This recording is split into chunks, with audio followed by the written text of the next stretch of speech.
नाकूलकदम्बमूलवर्ती नवगोपवधूविलासशाली वनमाली वितनोतु मङ्गलं नः। वाञ्छाकल्पतरुभ्यश्च कृपासिन्धुभ्यैव च पतितानां पावनेभ्यो वैष्णवेभ्यो नमो नमः। प्रह्लाद नारद पराशर पुण्डरीको व्यासाम्बरीश शुक शौनक भीष्म दाल्यान् रुक्माङ्गदोद्धव वसिष्ठ विभीषणादीन् पुण्यानिमान् परं भागवतान् नमामि। जय राधे जय राधे राधे जय राधे जय श्री राधे।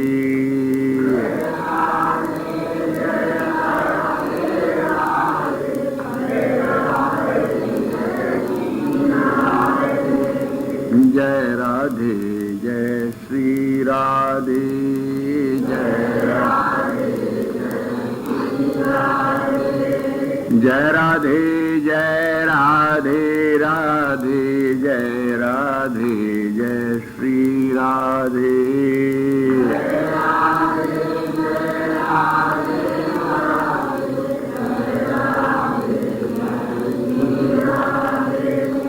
जय श्यामा जय श्यामा श्यामा जय श्यामा जय श्री श्यामा।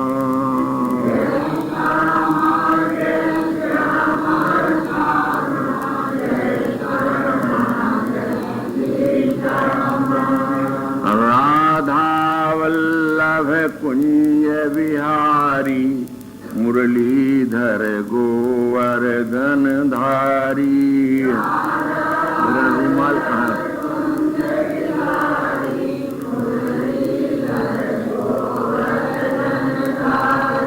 जय जय श्यामा जय जय श्याम जय जय श्री वृंदावन धाम।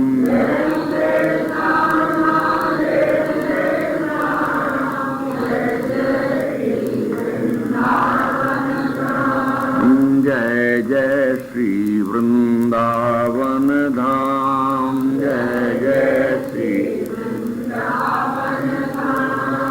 जय जय श्यामा जय जय श्याम जय जय श्री वृंदावन धाम।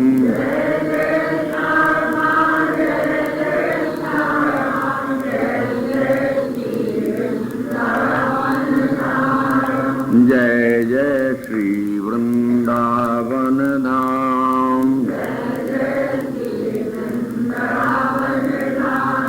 श्री राधा वल्लभ लाल की, ललित लाडली लाल की, श्री वेंकटेश लाल की, श्री हरिवंश चंद्रजू महाराज की, श्री सेवकजू महाराज की, श्री गुरु महाराज की, समस्त रसिक मंडली की, समस्त संत भक्तन की, श्री वृंदावन धाम की, श्री राधा नाम की।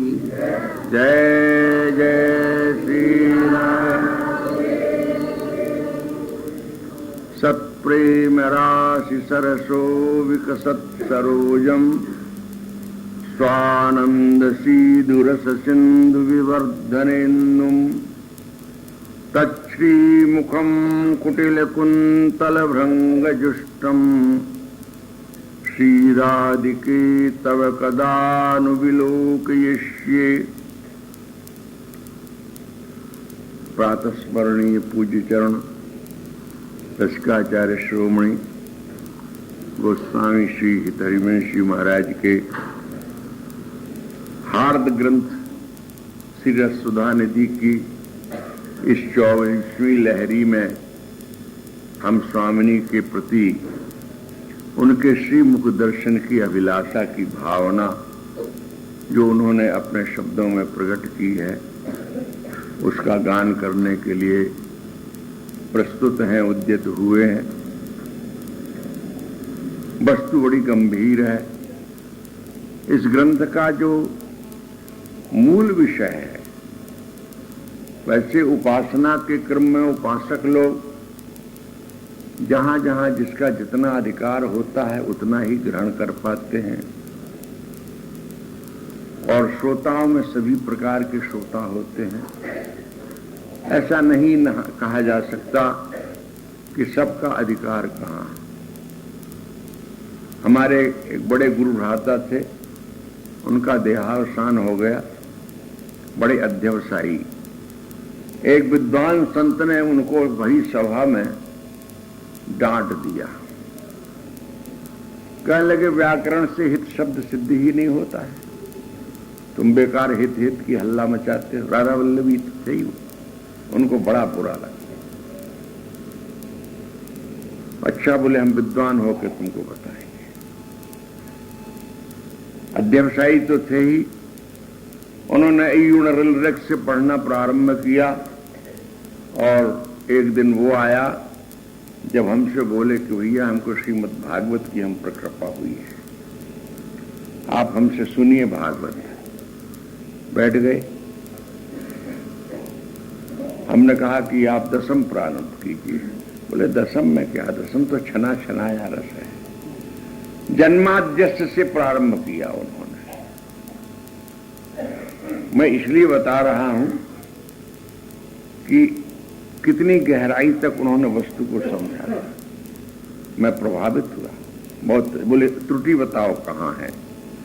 मैंने कहा त्रुटि आप बड़ों की तो बता नहीं सकता, परंतु आप आज्ञा दें तो बताऊंगा। बोले बताओ, मुझे बड़ा हर्ष हुआ। मैंने कहा आप उर्दू के शब्द प्रयोग करते हैं, कैसे उर्दू से मुझको नफरत नहीं है, परंतु उर्दू की जगह उर्दू हो गए। इस रस का गान करने में, श्रीमद् भागवत के विवेचन में जब ये विजातीय शब्द आ जाते हैं तो रसाभास हो जाता है, रस का परिपाक नहीं हो पाता। उन्होंने स्वीकार किया। एक दिन बोले आप राधा सुधा निधि पढ़ते हैं, आप बताइए हरिवंश जी महाराज का हार्द कहां है। हार्द माने जैसे हम लोग किसी महल का वर्णन करने लग जाएं तो उसके बाहरी द्वार से लेकर के अंतरंग तक की सुखसैया पर्यंत सारी बातें कहेंगे, परंतु वर्णनकर्ता का चित्त कहां फंसा हुआ है, वो किसका निरंतर चिंतन करता है, जो उसके हृदय का मुख्य विषय है वह क्या है। उन्होंने कहा महाराज इतनी बड़ी बात तो शायद मैं नहीं निर्णय कर सकूंगा कि हरिवंश जी महाराज का हार्द कहां है इस ग्रंथ में। 270 श्लोकों में कहां वे टिके हुए हैं। तो बोले मेरी समझ में जो आया है वो सुनाऊं। उन्होंने सुनाया। बोले मदाघूर्णन नेत्रम नव नव रसावेश विवशोल सद्गात्रम प्राण प्रणय परिपाट्यम परतरम मिथु गाढ़ाश्लेषात् बलयमिव जातम मरकत द्रुत स्वर्णच्छायम स्फुरत मथुनम तन मम हृदय।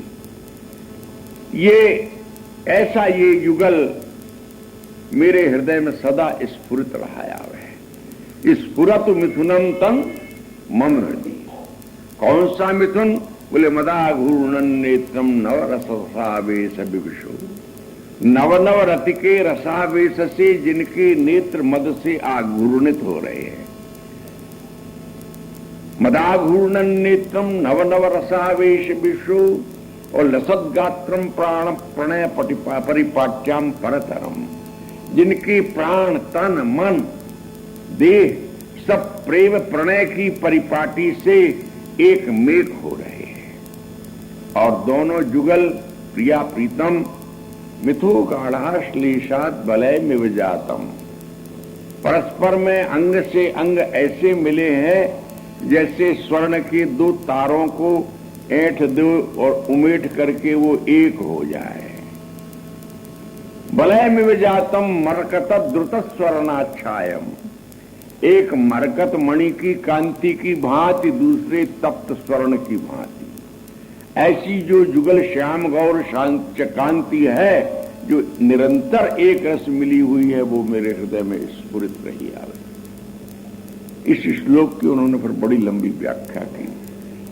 मेरे मन में ये भ्रांति थी, वो बड़े कर्मठ भी थे, स्वच्छता सफाई उनको बड़ी प्रिय थी। तो मैं सोचता था कि ये निरंतर जो आंगन को तिनका तिनका झाड़ करके रज की सेवा करता है, एक एक लता के सूखे पत्तों का निवारण करके उसको जल से सिंचन करके लहलहा देता है।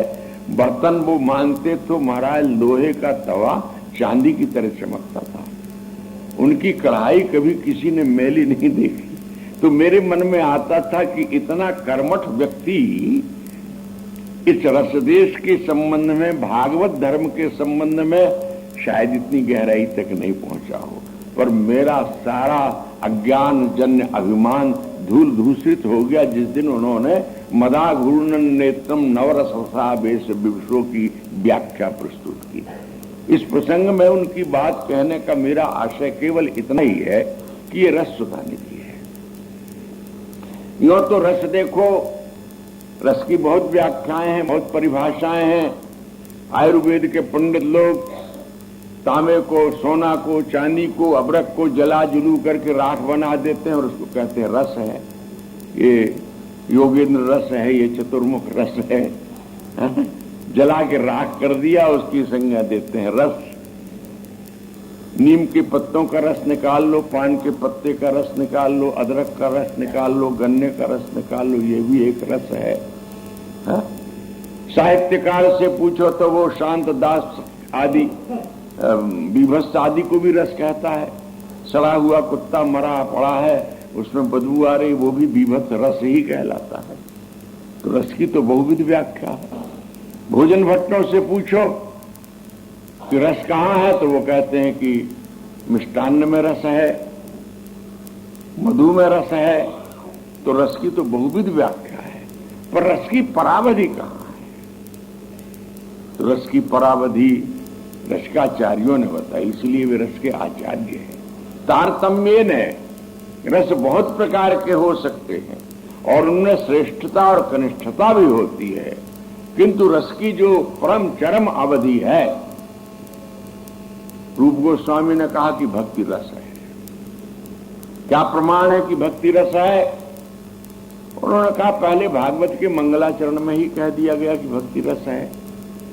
निगम कल्पतरुर्गलितम फलम सुखमुखादमृत द्रव संयुतम पिबत भागवतम रसमालयम मुहुरहो रसिका भूवि भावुका। भागवत के अध्येताओं को रसिक शब्द से संबोधित किया। बारंबार इस रस का पान करो। स्वर्गे सत्य च कैलाशे नास्त्ययम रसा। भागवत के रस के संबंध में महात्मा कहा गया यह रस न स्वर्गलोक में है न सत्यलोक में है, ये तो केवल पृथ्वी पर है। अतः पिबन्तु सात भाग्या मामा मुंचित करहिचित। इसलिए भाग्यशाली मनुष्यों इसका खूब बारंबार पान करो, फिर पान करो। ये स्वर्ग सत्य आदि लोकों में नहीं है, भक्ति रस है। और भक्ति जहां छनती हुई आगे अपने स्वरूप को परिवर्धित करती हुई चरमावस्था में पहुंच जाती है, वो है किशोरी के चरणारविंद का रस। उसके संबंध में इसी रसोधा निधि में निरूपण किया गया। धर्माद्यत् चतुष्टयम विजयताम किम तद्वृथा वार्तया सैकांतेश्वर भक्ति योग पदवी त्वारोपिता मूर्धनि यो वृंदावन सीमनि कश्चन घनाश्चर्य किशोरी मणि तत्कैंकर रसामृता देह परम चित्ते न मे रोच। धर्म अर्थ काम और मोक्ष ये चार पुरुषार्थ हैं। ये श्रुति प्रतिपाद्य ही नहीं है, श्रुतियों के शिरोभाग में विद्यमान है। क्रमानुसार एक दूसरे से श्रेष्ठ है। अर्थ और काम ये धर्म के लौकिक फल हैं और धर्म का उत्तमोत्तम फल मोक्ष है। ये चारों पुरुषार्थ किम तद्वृथा वार्तया किशोरी के पादारविंद के सेवा भाव का रसास्वादन करने वाले आचार्य श्री हरिवंशी महाराज कहते हैं कि इनके संबंध में समय को खराब क्यों करो, इनके संबंध में सोचने विचारने की जरूरत नहीं। एक नहीं, इस बात को अनेकों जगह कहा। एक जगह उन्होंने कहा अलम विषय वार्तया नरक कोटि बीभत्सया वृथा श्रुति कथा श्रमो बद विभेमि कैवल्यता परेश भजनोन्मदा यदि शुकादय किम ततः परंतु राधिका पदर से मनोमज्जत। किसी ने यदि विषय पदार्थ की चर्चा प्रारंभ कर दी, विषय पदार्थों में भी विषय वस्तुओं में भी एक इंद्रिय संबंधी रमणीयता है, अन्यथा ये सारा विश्व इसमें क्यों मरता। बोले अलम विषय वार्तया, इस विषय की वार्ता को बंद करो। क्यों? बोले नरक कोटि बीभत्सया, ये एक नरक नहीं कोटि कोटि नरकों की भांति बीभत्स है, गंदी है। तो वेद कथा सुनोगे? बोले ना ना ना, हमको वो भी नहीं सुनना। वृथा श्रुति कथा श्रम हो, श्रुतियों की कथा का भी श्रम उठाना व्यर्थ है। व्यर्थ माने जिसमें विरहित अर्थ है, जिसमें कोई लाभ नहीं है। श्रुति मोक्ष मार्ग का प्रदर्शन करती है, मोक्ष मार्ग का निर्देश करती है, और मोक्ष पदार्थ समस्त पुरुषार्थों में सर्वोपरि है। यावत वेद से लेकर के तमाम भाषा साहित्य तक, महापुरुषों की वाणियों तक मोक्ष का ही निरूपण किया गया है। पर वृंदावन के रसदेश में भोगों की उपेक्षा तो बारंबार की गई है, मोक्ष की भी उपेक्षा कर दी गई है। कहते वृथा श्रुति कथा श्रवः, इससे मोक्ष की आकांक्षा नहीं है तुमको, ये जन्म मरण के कष्ट से तुम नहीं छूटना चाहते। बोले भाई उस मोक्ष का नाम सुन के हमको डर लगता है। तुमको आश्चर्य होगा, बत इत्याश्चर्य, बत शब्द का प्रयोग करके कहा, तुमको तो आश्चर्य होता होगा क्योंकि हम मोक्ष से डरते हैं। डरते इसलिए है कि न उसमें नाम है न उसमें रूप है, और हम निरंतर नाम और रूप के आस्वादी हैं। नाम और रूप सगुणोपासना में दो ही तो आधार है, नाम आधार है अथवा अपने आराध्य का मधुमय रूप है जिसका चिंतन करो। जपस तदर्थ भावनम, तुम मंत्र जपते हो, परंतु यदि उसके तदर्थ का चिंतन नहीं है तो तुम्हारा मंत्र का जपना व्यर्थ है। व्यग्रजित्तो हतो जपा, जप की सिद्धि कब है? जब तदर्थ भावना हो गए। जो मंत्र है, नाम है, उसका अर्थ अथवा पर्याय इष्ट का मंगलमय रूप है। नक्शे सिख तक यदि उस रूप का ध्यान करते हुए तुम जपते हो नमो भगवते वासुदेवाय, चाहे कुलीम कृष्णाय गोविंदाय गोपी जन वल्लभाय आदि आदि आदि, परंतु उसके साथ में यदि तदर्थ भावना नहीं है तो वो बिल्कुल व्यर्थ है। तो हम लोग तो नाम और रूप के आस्वादी हैं, बिना रूप के तो कुछ है ही नहीं। इसलिए हमको वो बिना नाम का, बिना रूप का, जिसको तुम मोक्ष कहते हो, बाबा हमको नहीं चाहिए वो। तो तुम्हें भक्ति चाहिए। यदि कोई प्रश्नकर्ता पूछे तो तुम्हें भक्ति चाहिए? बोले हाँ भक्ति ही चाहिए, परंतु भक्ति की जो परावस्था है, उसकी प्रथम चरण की जो भक्ति है, अपेक्षित होकर के भी उपेक्षित है। क्यों? बोले हमने देख लिया है परेश भजनोन्मदा यदि शुकादया, उस परम पुरुष के भजन में उन्मद हो रहे हैं शुकादि। बोले वो हमारी भक्ति की, हमारे मार्ग की, हमारी उपासना की, अथवा हमारे आस्वादन के अंतिम छोर की स्थिति नहीं है। वो भी बड़ी उन्मत्तता की बात है। भगवत प्रेम के दीवानों की बातें भक्तमाल तो आप निरंतर सुनते हैं, और मैं समझता हूं कि प्रेम रस का प्रथम उन्मेष भक्तमाल में ही है। भागवत में भी है, राममानस में भी है, वाल्मीकि में भी है, परंतु भक्तमाल ने सब कुछ छान करके इकट्ठा किया है। एक काल का नहीं, चारों युगों का छान करके इकट्ठा किया है। एक भाव के नहीं, अनेक भावों के भक्तों को एक साथ संकलित किया है। और उनका इतिहास नहीं लिखा है। वे किस जाति के थे, किस कुल में जन्मे थे, कितने धनी थे, कितने मानी थे, ये कुछ नहीं है। जहां उनकी भक्ति का प्रसंग आया उतना ही लिया है।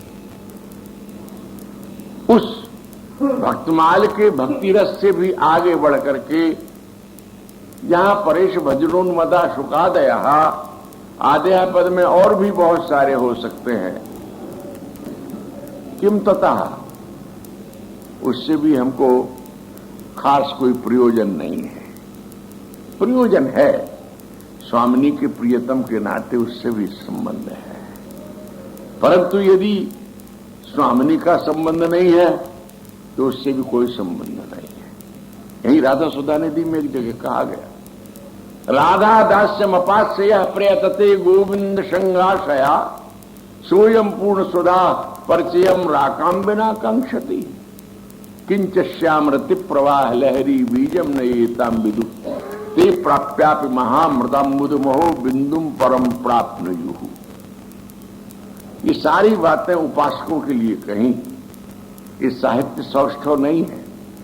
राधा दास्यम अपास्य, श्री राधा के युगल चरणार बिंद की उपासना को छोड़कर जो गोविंद संगाशया वांछते, जो गोविंद के संग की आसक्ति की प्रीति की आकांक्षा करने वाले हैं, जो उनका सहवास चाहते हैं, चाहते तो बहुत अच्छा है, उनकी चाहत तो है अमृतमय पूर्ण चंद्रमा को प्राप्त कर लेने की।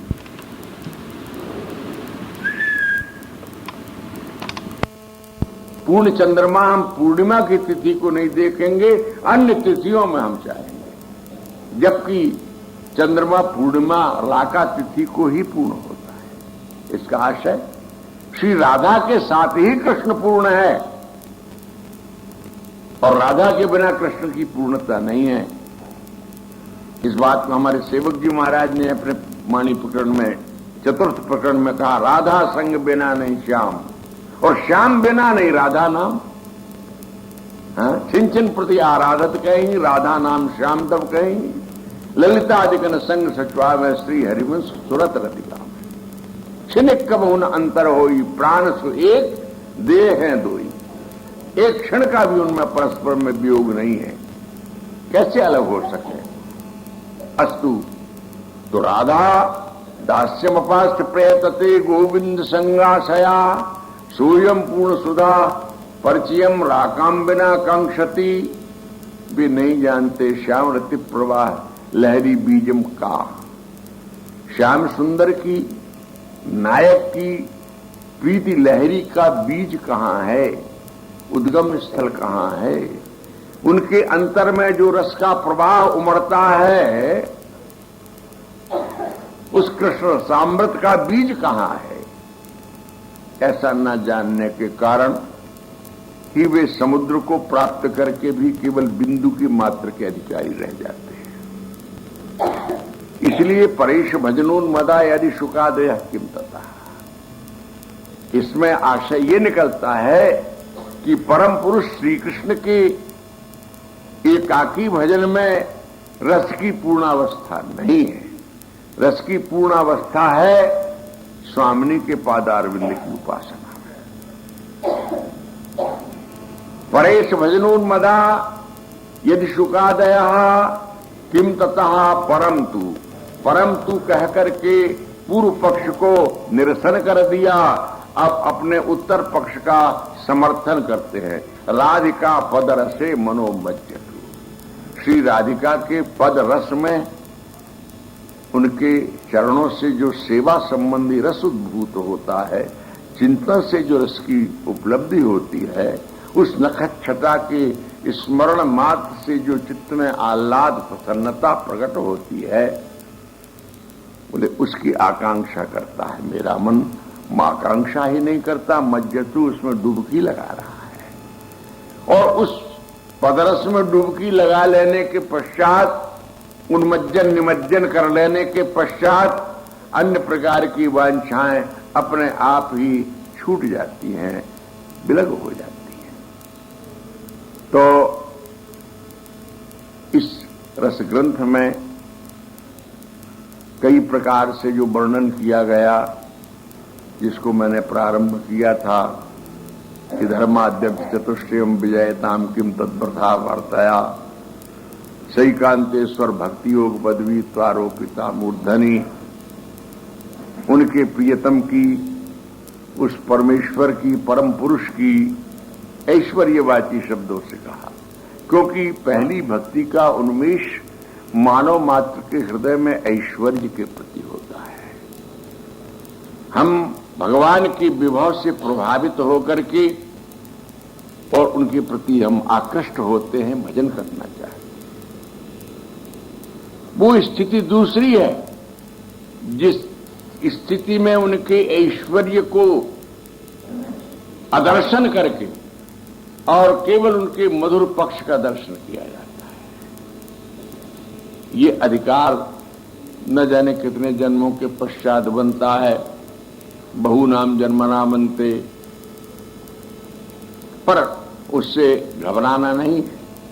एक जगह हरिवंश जी महाराज, प्रेमी का हृदय बड़ा विशाल होता है, ठाकुर का तो बहुत विशाल होता भी है, पर उसके चाहने वाले का भी दिल बहुत बड़ा होता है।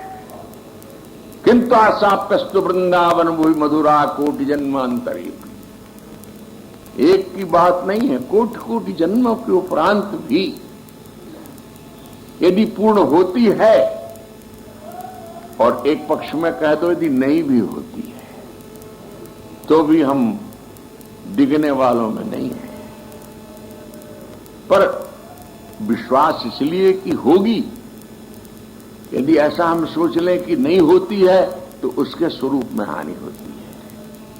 हमारे स्वरूप में तो हानि कुछ नहीं है, हम तो अनादिकाल से उससे पृथक हो गए हैं, परंतु उसके स्वरूप की यूं हानि हो जाती है कि उसकी उदारता, उसकी दयालुता, उसकी कृपालुता, उसका वात्सल्य, उसका स्नेह हमने सीमित कर दिया अथवा नकार दिया।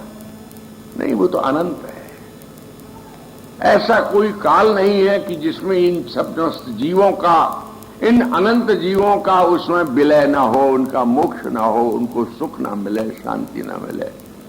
ये जीवत्व के भंग होने का एक काल आवेगा, अतः उसके प्रति पूर्ण विश्वास करें। पर प्रेमी अपने भीतर ये दृढ़ धारणा रखे, किंतु आसाप्यस्तु वृंदावन भूमि मधुरा कोटि जन्मांतरी, इतना और जोड़ लेवे कि उसके प्रति हम आशावान तो हों ही, परंतु इंग्लैंड में जाना बसे, बंबई में ना जा बसे, हम वृंदावन की रेणु में पड़े रहे।